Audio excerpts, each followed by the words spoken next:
परमेश्वर तो हम मनुष्यों का सही पिता है, तो फिर क्यों वह पीड़ाएं आने दे रहा है? Subscribe now and press the bell icon. Never miss an update. यह वीडियो बहुत ही रहस्यमय है, सो दोस्तों वीडियो अंत तक अवश्य देखें। वीडियो अच्छा लगे तो लाइक करके शेयर करना ना भूलें। And their torment was as the torment of a scorpion when he बढ़ती हुई striketh पीड़ाएं man.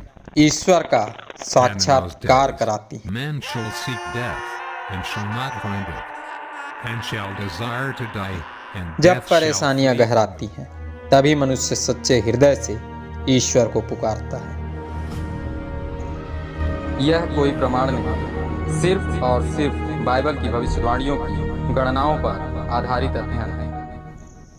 प्रभु यीशु मसीह के नाम में आप सबों को जय मसीह। सन 2020 पहली तुरही फूंकी गई। पीड़ाएं तेजी के साथ पृथ्वी में आने लगी। सृष्टि में मची हाहाकार को देखकर उन दिनों मनुष्य ईश्वर के समीप जाने लगा। उन दिनों धार्मिक स्थल बंद थे, फिर भी मनुष्य आत्मा से परमात्मा की इबादत करने में जुट गया। उन दिनों के धार्मिक चैनलों की बढ़ी हुई ग्राफ इस बात का प्रमाण है। पर जैसे ही पीड़ाएं रुकी, लॉकडाउन समाप्त हुआ, मनुष्य पहले से भी ज़्यादा पाप करने लगा। अब धार्मिक स्थल तो खुले हैं, पर उन स्थलों में मनुष्य नजर नहीं आ रहा। मुझ जैसे साधारण मनुष्य को लगने लगा है कि आज का मनुष्य सिर्फ और सिर्फ पीड़ाओं में ही परम पवित्र परमेश्वर के साक्षात्कार को एहसास करने पाता है। पिता सदैव चाहता है उसकी संतानें उसके पास आएं, उसकी तारीफ करें, उससे वाद विवाद करें। तो आइए प्रार्थना के साथ आज के अध्ययन में आगे बढ़ें। आइए प्रार्थना। धन्यवाद सर्वशक्तिमान पिता परमेश्वर, प्रभु यीशु मसीह के नाम से तेरे पाक हुजूरी में आते हैं। प्रार्थना करते प्रभु कि जब आज की इस पवित्र दिन में हम आने वाली पीड़ाओं के कारण को हम जानना चाहते हैं और आप बतलाना चाहते हैं, तो प्रभु हमारी आत्मिक आंखों को खोल, ताकि यह अध्ययन हमारे लिए अत्यंत उपयोगी साबित हो सके। तेरा धन्यवाद, तू सर्वदा हमें संभाल के रखता है।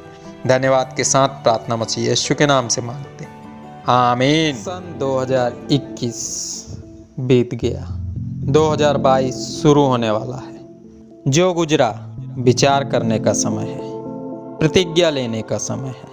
आने वाले दिनों में कुछ ऐसा करना है कि हमारे देश और भविष्य की रूपरेखा समझ सके। जो गलतियां कर चुके हैं उन्हें त्यागने का समय है। क्रिसमस की सर्द हवाएं बहुत कुछ सिखा चुकी हैं, उन पर अमल करने का समय है। विचार करें, क्रिसमस आने से पहले कितनी ठंड पड़ती है। बच्चों को स्कूल की परीक्षाएं देनी पड़ती हैं, पर क्रिसमस की सर्द हवाएं आनंद भरा समाचार लाती हैं। हमें स्वर्ग ले जाने वाला उद्धारकर्ता आ चुका है। वो राजाओं का राजा दीन होकर चरनी में जन्मा, ताकि सभी उसके पास आ सके, उससे मिल सके। दोस्तों, चरनी एक ऐसा स्थान है जहाँ गडरिये आ सकते हैं, ज्योतिषी आ सकते हैं, गरीब आ सकते हैं, तो अमीर भी आ सकते हैं। यह एक ऐसा मंच है जहाँ आकर सभी अपनी भेंट चढ़ा सकते हैं, अपने गुनाहों से छुटकारा पा सकते हैं। जो इस आनंद भरे सुसमाचार पर विश्वास करता है उसे खुशियां मिलती हैं। पर याद रखें, सताया भी जाता है। कभी ज्योतिषियों के समान प्रशासन से भागना पड़ता है, कभी रामाह की करुणनाद सुनाई पड़ती है, कभी मिस्र की गुलामी जैसे वातावरण में जीना पड़ता है, कभी नासरत जैसे पापियों के बीच रहना भी पड़ता है। पर एक दिन ऐसा आता है जब प्रभु स्वयं यूसुफ और मरियम के समान हमें पिता अर्थात परम प्रधान के घर ले जाएगा। उस घर में खुशियां हैं, संपन्नता है, आनंद ही आनंद है। दोस्तों, इब्रानियों की पत्री उसके 4 अध्याय के 12 पद में लिखे वचन के अनुसार परमेश्वर का वचन दो धारी तलवार के समान है। वो सदैव 2 तरफ से कार्य करता है। एक तरफ लाल घोड़े, लाल सवार का कार्य तेजी के साथ पूरा हो रहा है, तो दूसरी तरफ काले घोड़े और काले सवार के आने की तैयारियां पूरी होती जा रही हैं। अंधकार सा वातावरण बनता जा रहा है, या यूं कहिए लगभग बन चुका है। बहुत ही जल्द तीसरी मोहर खुलने वाली है। तीसरी मोहर के खुलते ही पीड़ाएं सीधे मनुष्य जाति पर वार करेंगी। लोग भूख और महामारियों से तड़प तड़प कर मरेंगे। न्यूज़ चैनलों में दिखाई जा रही डॉक्टरों और सलाहकारों की मानी जाए तो आने वाला ओमिक्रॉन बेहद खतरनाक है। उसके प्रवेश करते ही मनुष्य के लंग्स पर असर होता है। बुखार आए या ना आए, जुकाम हो या ना हो, यह वायरस मनुष्य के प्राण ले सकता है। इसका प्रभाव यूं ही बढ़ता रहा तो बहुत ही जल्द पुनः लॉकडाउन लग सकता है। आप विचार करें, यदि अब लॉकडाउन हुआ तो मजदूर और मध्यम वर्गीय लोग क्या खाएंगे, कैसे अपना जीवन यापन करेंगे। प्रियो, गौर करें तो वर्तमान परिस्थिति बेहद चिंताजनक है। इस बार मनुष्य निश्चय भूख से तड़प तड़प कर मरेंगे। निरंतर बढ़ रहे अंधकार के कारण मनुष्य की बुद्धि में भी अंधियारा समा जाएगा। सरकार और डॉक्टर लोगों को महामारी से बचाने के लिए घरों में बंद करेंगे, पर घरों में बंद मनुष्य भूख से तड़प तड़प कर मरेंगे।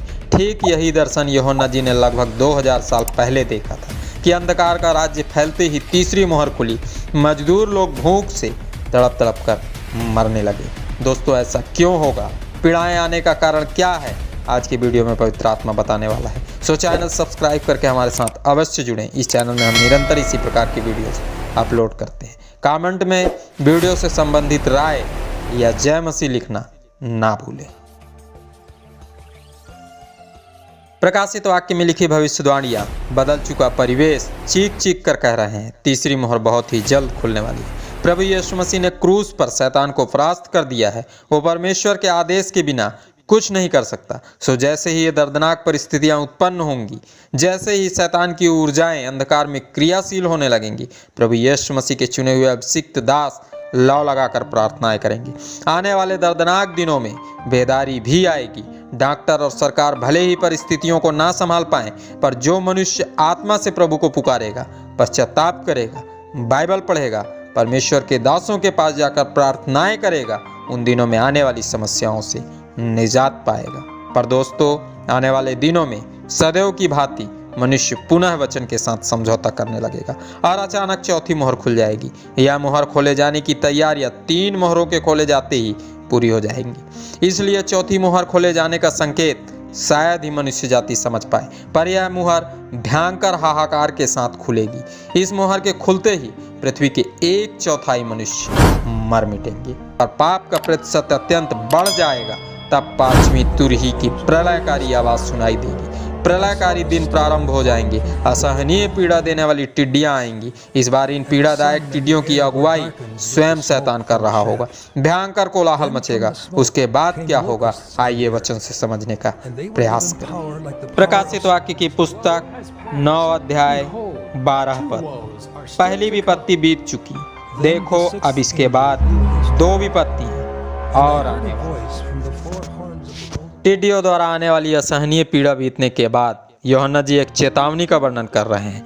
पवित्र आत्मा की प्रेरणा से लिखा गया वचन इस पद में स्पष्ट चेतावनी दे रहा है, बता रहा है प्रलय का आरंभ होते ही पहली विपत्ति टिड्डियों के रूप में आएगी।